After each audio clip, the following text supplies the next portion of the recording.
अगर ज्यादा परेशान करे तो अपने हाथों से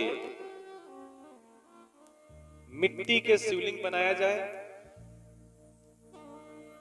और जब मिट्टी गीली की जा रही हो तो उस मिट्टी में इत्र मिला करके शिवलिंग का निर्माण किया जाए। वैसे इत्र बाद में चढ़ाया जाता है, लेकिन मिट्टी में ही इत्र मिला करके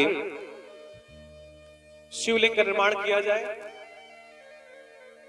शिवलिंग की ऊंचाई अपनी उंगलियों से लगभग 12 अंगुल हो और फिर उस शिवलिंग में वैदिक आचार्यों के माध्यम से पूजन पाठ करवाने के बाद तेल से अभिषेक किया जाए तो शत्रुओं से विजय मिलती है। यहां तक कि कोई शत्रु घर में आकर के बैठ गया हो और घर से निकलने का नाम न ले रहा हो तो ऐसा विद्वान लोग कहते हैं कि इस प्रकार से अगर शिव का अभिषेक किया जाए तो शिव आपकी मनोकामनाओं की पूर्ति कर देते हैं। केवल और केवल शिवलिंग बनाते समय शिवलिंग में इत्र का उपयोग करके तेल की धारा से रुद्रा अष्टाध्यायी के मंत्रों के माध्यम से शिव का पूजन किया जाए तो ऐसा लाभ मिलता है। एक बात और, शिव का पूजन कैसे भी किया जाए लाभकारी ही है, हितकारी ही है। लेकिन कोई ये सोचे कि इधर से बटन दबाओ और उधर से बल्ब जल जाए, इतना भी आसान नहीं है। हो सकता है आपके पाप इतने ज्यादा हो कि जब भी आप शिव का पूजन करें तो कई बार पूजन करने के बाद वो पाप खत्म हो, तब जाकर के आपको तो लाभ मिलेगा। अब मालूम पड़े कि गंदगी बाहर से बहुत लगी हुई है और इत्र की खुशबू चाहते हैं तो पहले गंदगी तो साफ हो, और जब गंदगी हट जाएगी तो इत्र ना भी डाला जाए तो भी खुशबू आने लगेगी। भाई इतने अनगिनत ऐसे कृत्य कर रखे हैं, दुष्कृत्य कर रखे हैं, और फिर चाहते हैं महादेव की कृपा हो जाए। तो ये इतना आसान भी नहीं है और बहुत आसान भी है। इतना आसान भी नहीं है और बहुत आसान भी है।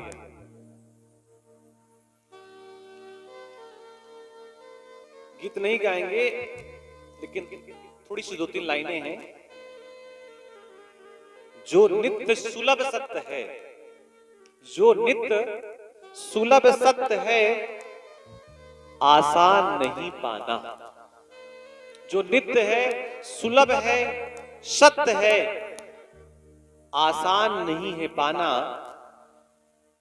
और आसान भी इतना है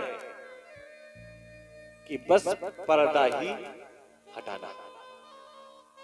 आसान भी इतना है कि बस पर्दा ही हटाना। और पर्दा किस चीज का है? यह अहंकार पर्दा अपना ही बनाया है। जो अहंकार रूपी पर्दा है ये किसी और ने नहीं बनाया, हमने स्वयं बनाया है। अधिकार नहीं जिस पर, बस उसको ही अपना माना। अहंकार किस चीज का है कि अधिकार नहीं फिर भी उसको अपना माने बैठे हैं। बड़ी सुंदर लाइन गुरुदेव कहते हैं, हम विमुख भले ही हो। विमुख का मतलब हमारा मुख परमात्मा की तरफ से अलग क्यों ना हो। प्रभु दूर नहीं हमसे, हम विमुख भले ही हो, प्रभु दूर नहीं हमसे। संभव है इस अज्ञान को गुरु ज्ञान से मिटाना। ये जो अज्ञान है ये किसके ज्ञान से मिट सकता है? गुरु के द्वारा प्रदत्त किए ज्ञान से। ये अहंकार कर्ता बन भोगता है सुख दुख, है सत्य नित्य जिनमें आना न कहीं जाना। सब खोज ही गलत है। परमात्मा को लोग खोजने के लिए जाते हैं ना, यहाँ वहां, कभी इस धाम कभी उस धाम। ठीक है, जिसके जहां से कार्य बन रहे हो अच्छी बात है। सब खोज ही गलत है, बस जागना काफी है। अब कुछ लोग बेचारे सुबह सुबह पीने वाले कहेंगे अच्छा गुरुजी हमारे मन की बात कह दी, काफी, वो कॉफी होता है। सब खोज ही गलत है, बस जानना काफी है। हम खोजते थे जिसको अपने में ही पहचाना। ये पथिक चलते चलते इस दर पे आ गया है, और ये द्वार आखिरी है आखिरी ठिकाना। अब कहीं जाना नहीं है, ये आखिरी द्वार है और ये आखिरी ठिकाना ही है। विवाह के पहले अगर गौरी शंकर का पूजन किया जाए, शिव और पार्वती का सम्मिलित होकर के पूजन किया जाए, तो भैया वैवाहिक जीवन बड़ा सफल रहता है, ऐसा विद्वान लोग कहते हैं। और निश्चित अगर वो ऐसा कहते हैं तो इसमें कहीं कोई किंचित मात्र संदेह नहीं है। जैसा भी हमने बताया कि इत्र लगा करके शिवलिंग का निर्माण किया जाए, पूजन किया जाए तो लाभ प्राप्त होता है। शिवलिंग का निर्माण 18 तारीख को प्रातःकाल होगा। महाशिवरात्रि के पावन अवसर पर 12 ज्योतिर्लिंग बनेंगे। 12 का मतलब होता है, द्वा का मतलब द्वि, 10 का मतलब 10, और 10 दो मिलकर के 12। पूरे भारतवर्ष में 12 ज्योतिर्लिंग है, और ऐसे 12 ज्योतिर्लिंग का निर्माण यही प्रांगण में होगा, और सबको पूजन करने का उसको उसमें लाभ मिलेगा। बस थोड़ी सी बात इतनी है कि पहले से आप अगर बता देंगे तो आपकी सीट कंफर्म हो जाएगी, क्योंकि बहुत लोग पूजन के लिए कह चुके हैं, और जो लोग नाम लिखवा देंगे, अंकित करवा देंगे, तो बड़ा सुलभ रहेगा। और जो थोड़ा सा देर करेंगे तो भी सुलभ रहेगा, लेकिन असुविधा हो सकती है। बोलिए जंगलेश्वर महादेव की जय। प्रेम नगर का पंथ कठिन है,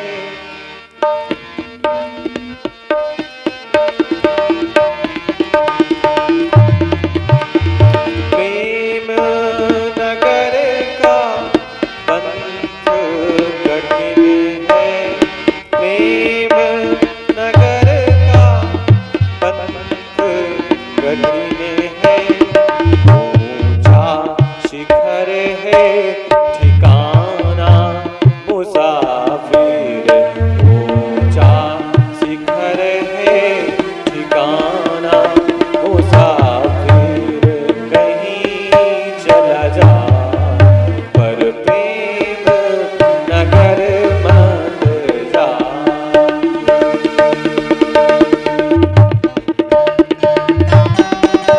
सब लोग गाइए।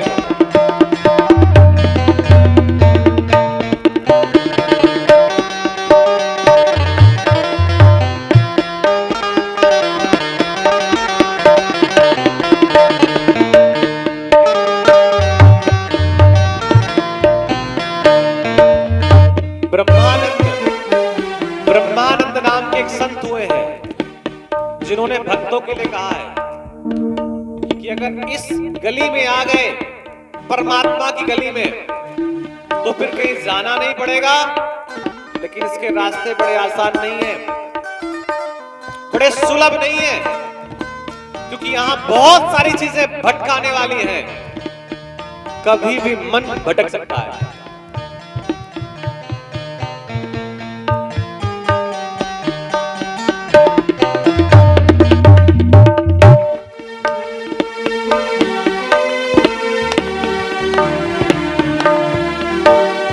प्रेम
नगर की शकरी है गलियां, प्रेम नगर की शकरी है गलियां, आवे तू ना क्षमा मुसाफिर, आवे तू ना क्षमा मुसाफिर, कहीं चल जा पर प्रेम नगर मत जा।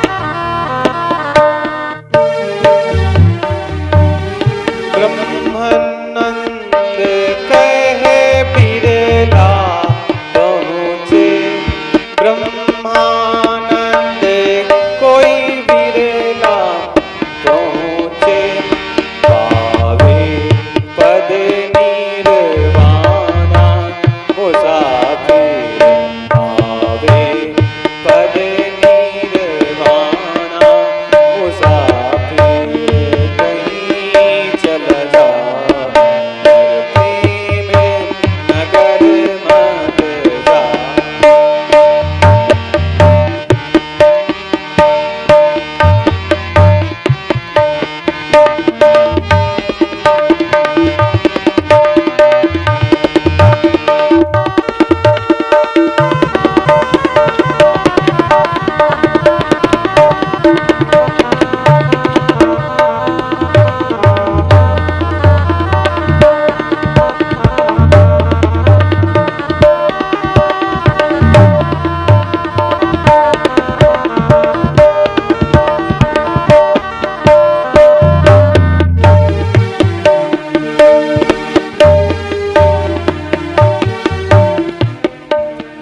एवं दयावतार शंभुर विज्ञप्तो नंदिनाभृशम, सनेह सनेह रूप द्वद्या नादुन्मील चक्षुणी।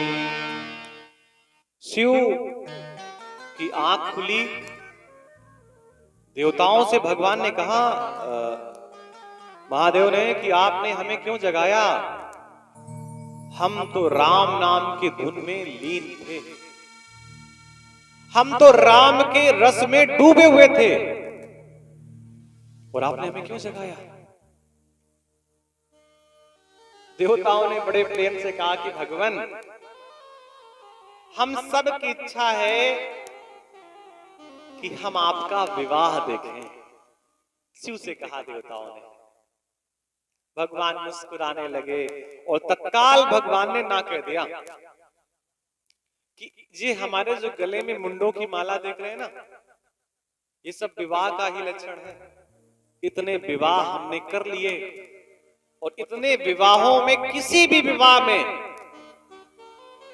मेरी पत्नी ने मेरी बात नहीं मानी, विवाह ठीक नहीं रहा। अब किसी के मन में आएगा कि अभी तो आप कह रहे थे कि शिव और पार्वती का पूजन करने से वैवाहिक जीवन ठीक रहता है, और जिनका स्वयं ठीक नहीं रहा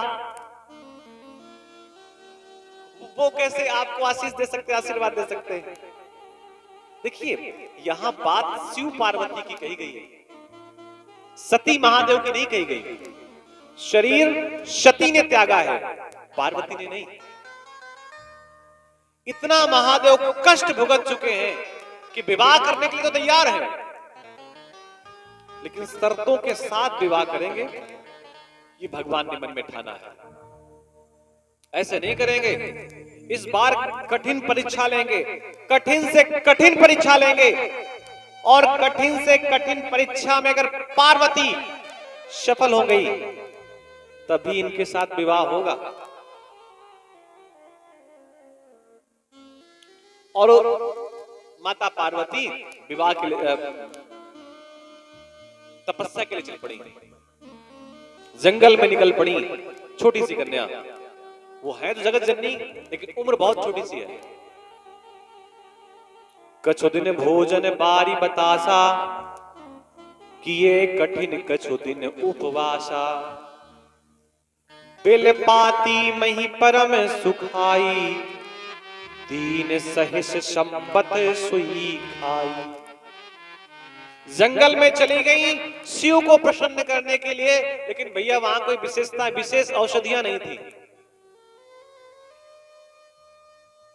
तो जो उनको आसपास दिखा, बेर, धतूर, भांग, अर्क, जो भी दिखा उन्हें, उन्होंने उसी से शिव का पूजन किया।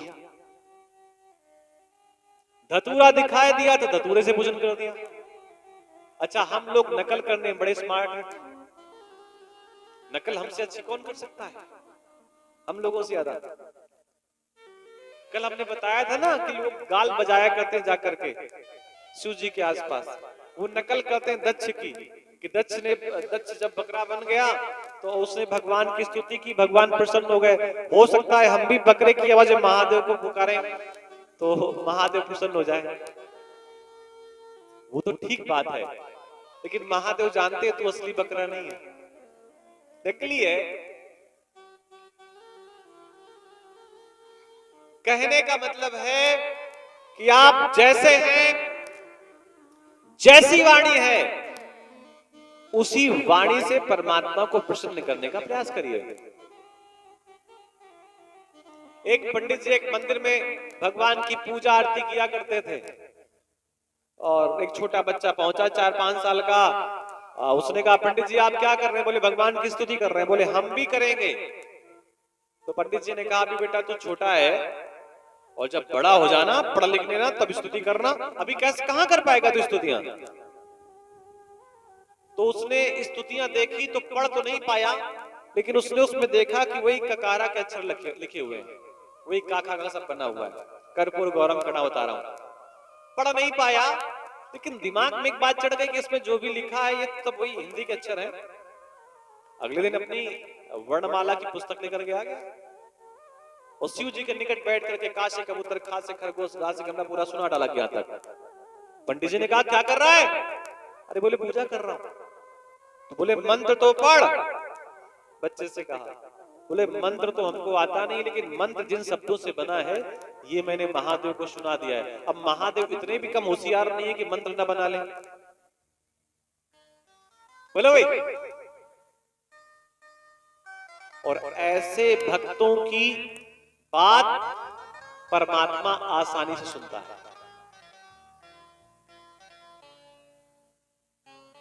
तो आप जैसे हैं वैसे वहां पर पहुंचिए। आप कभी भी संत महात्माओं को देखना, भगवान का पूजन करेंगे तो बाल वाल डाइव नहीं करते। वो जैसे हैं, सफेद हैं, काले हैं, लाल पीले, जैसे भी हैं, वैसे ही ईश्वर के जैसा उन्होंने भेजा है। आप बताइए, फूल क्या धुल के चढ़ाया जाता है क्या? फूल तो वैसा चढ़ाया जाता है जैसा खिला होता है। वो चाहे फूल हो, चाहे प्रसून हो, वो चाहे हम सब हो, जैसे हैं वैसे ही जाइए। अगर चोर है तो चोर बन करके जाइए, ईमानदार है ईमानदार बन के जाइए, साहूकार है साहूकार बन के जाइए, लेकिन नाटक करके मत जाइए। जैसे हैं वैसे पहुंचिए, और परमात्मा से कहिए, आपने हमको ऐसा ही बनाया। जब राम सेतु का निर्माण हो रहा था तो बड़े बड़े बानर पत्थर ला रहे थे। राम लिखा जा रहा था, पत्थर रखा जाता था पानी में, समुद्र में तैरता था।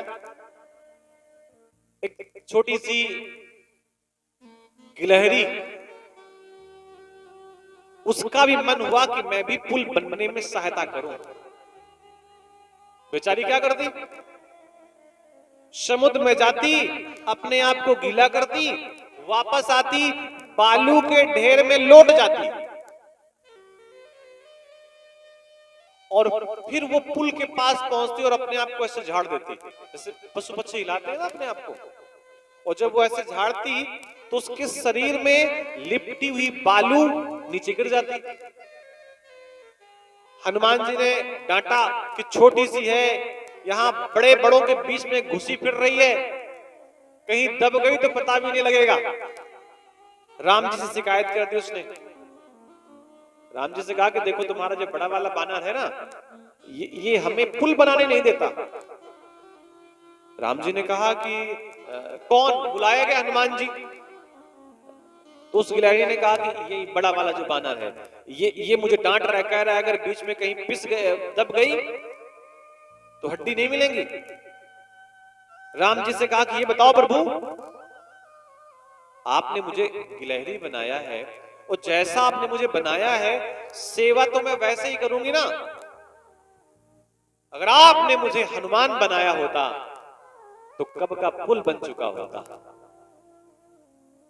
तो भैया जैसे हैं उसी भाव से सेवा करिए, जितना कर सकते हैं उतना करिए। जरूरी नहीं कि बड़ी बड़ी सेवा की जाए, जरूरी नहीं कि बड़ा घड़ा शिव के ऊपर चढ़ाया जाए।